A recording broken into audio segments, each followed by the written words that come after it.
महेंद्र अपनी पत्नी हेमलता के साथ एक छोटे से शहर में रहता था। महेंद्र बहुत ही गरीब था और उसकी पत्नी हेमलता काफी समय से बीमार चल रही थी। महेंद्र के अपने 8 बच्चे थे, जिसकी वजह से महेंद्र को घर चलाना बहुत ही भारी पड़ता था। वे दिन रात काम करके भी उतने पैसे नहीं कमा पाता था जिससे कि वो अपने 8 बच्चों को भरपेट खाना खिला सके और अपनी बीमार पत्नी का ठीक से इलाज करा सके। एक रोज महेंद्र काम करके घर लौटता है तो देखता है कि उसके घर में उसके 8 बच्चों के साथ 2 और बच्चियां खेल रही हैं। महेंद्र गुस्से से अपनी पत्नी से कहता है, ये 2 बच्चियां कहाँ से उठा लाई हो? अजी, मेरी बहन के मरने के बाद से जीजाजी की हालत काफी खराब हो गई है, जिसकी वजह से उन्हें अस्पताल में भर्ती होना पड़ रहा है। तो ऐसे में वो अपने दोनों बच्चियों को हमारे पास छोड़ गए हैं। अरे हमारे खुद के 8 बच्चे कम थे जो अब इन दोनों को और पालो।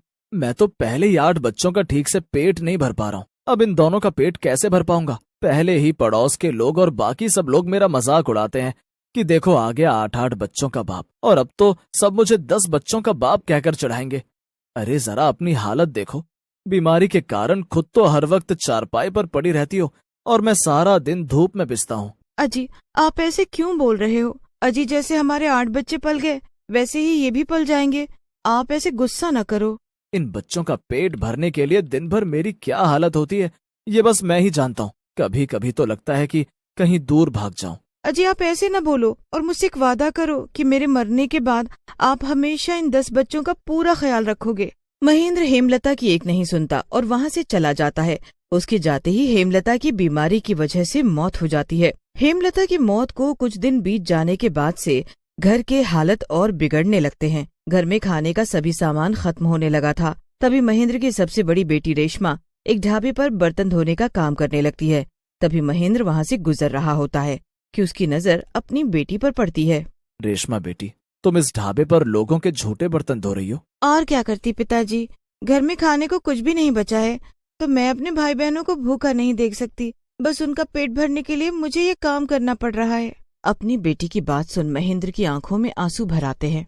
मैं अपनी जिम्मेदारी से बचकर भाग रहा था, जिसकी वजह से मेरी फूल सी बच्ची को ये काम करना पड़ गया। जब मेरी छोटी सी बच्ची घर की जिम्मेदारी संभाल सकती है तो फिर मैं कैसे पीछे रह सकता हूँ? बेटी, आज के बाद तुम्हें ये सब काम करने की जरूरत नहीं पड़ेगी। आज से मैं बहुत मेहनत मजदूरी करूंगा पर कभी भी अपने बच्चों को भूखा नहीं सोने दूंगा। भले ही मैं मर भी क्यों ना जाऊं पर मैं अपनी जिम्मेदारी से कभी पीछे नहीं हटूंगा। फिर क्या था, महेंद्र अपने काम पर जाता है और खूब मेहनत करता है। पूरा दिन काम करने के बाद महेंद्र का मालिक जयदेव उसे काम करने के बस 200 रुपए ही देता है। मालिक, ये तो आपने मुझे मेरे काम के बहुत कम पैसे दिए हैं। इतने पैसों में मैं अपने बच्चों का पेट कैसे भर पाऊंगा? अरे तो क्या मुझसे पूछकर 10 बच्चे पैदा किए थे? और पैसे तो तुम्हें इतने ही मिलेंगे। अगर ज्यादा पैसे चाहिए तो काम भी ज्यादा ही करना होगा। 10 बच्चों का पेट भरना है तो कल से टाइम पर काम पे आ जाना। महेंद्र को जयदेव पर बहुत गुस्सा आता है पर वो उसे कुछ बोले बिना ही वहाँ से चल देता है और सड़क पर चलते चलते सोचने लगता है, इतने पैसों में 10 बच्चों का पेट कैसे भर पाएगा? हे भगवान, अब आप ही बताइए कि मैं क्या मुंह लेकर घर जाऊं? मैं कितना बेबस और गैर जिम्मेदार बाप हूँ जो अपने बच्चों का ठीक से पालन भी नहीं कर पा रहा हूँ। महेंद्र ऐसे सोचता हुआ चला ही जा रहा होता है कि तभी सामने से तेजी से एक ट्रक आता है और महेंद्र को टक्कर मारकर वहाँ से निकल जाता है। ट्रक से टक्कर लगते ही महेंद्र की वहीं पर मौत हो जाती है और वो एक डरावना भूत बन जाता है।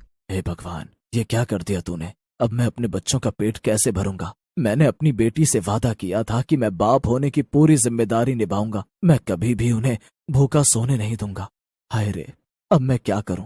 फिर भूत अपनी जेब से 200 का नोट निकालता है और बोलता है, कुछ भी हो जाए मैं अपने बच्चों को भूखा नहीं सोने दूंगा।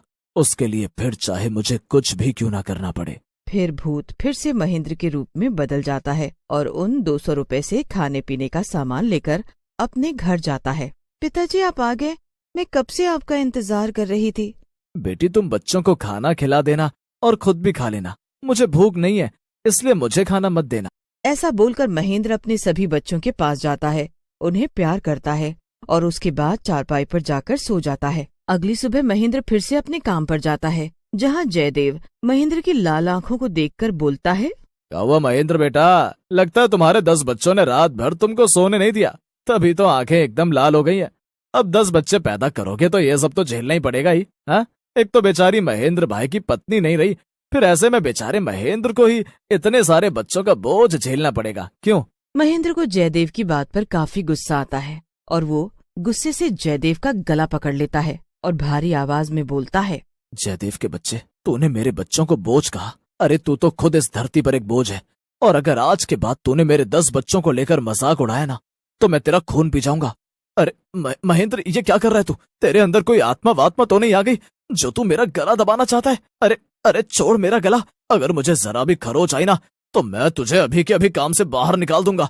महेंद्र जयदेव का गला छोड़ देता है और मन ही मन बोलता है, इस जयदेव के बच्चे को अभी पता नहीं है कि मैं महेंद्र नहीं बल्कि महेंद्र का भूत हूँ। इसे तो मैं बाद में सबक सिखाऊंगा, फिलहाल तो मुझे काम पर लग जाना चाहिए। ऐसा बोलकर महेंद्र काम पर लग जाता है और अपनी भूतिया शक्ति से एक के बाद एक भारी भारी अनाज की बोरी अपनी कमर पर रखकर ट्रक में रखता जाता है। जयदेव अपने दोस्त गुलाब से कहता है, इस महेंद्र में आखिर इतनी ताकत कहाँ से आ गई? अनाज की बोरी तो ये ऐसे उठाकर ट्रक में भर रहा है जैसे इनमें रुई भरी हो। लगता है महेंद्र भाई को अपने 10 बच्चों वाला मजाक सहन नहीं हुआ, तभी तो देखो 10 बच्चों के नाम से उसके अंदर कितनी ताकत आ गई है। ऐसे बोलकर वो दोनों महेंद्र का मजाक उड़ाने लगते हैं। कुछ देर में शाम हो जाती है और सभी मजदूर थककर जयदेव से अपने काम के पैसे लेकर घर जाने लगते हैं। पर महेंद्र एक के बाद एक काम किए जा रहा था। जब रात हुई तो महेंद्र भी जयदेव से अपने काम के पैसे मांगने उसके पास जाता है। जयदेव महेंद्र को 500 रुपए देता है। महेंद्र को जयदेव की बात से बहुत गुस्सा आता है और वो गुस्से में आकर भूत के रूप में बदल जाता है।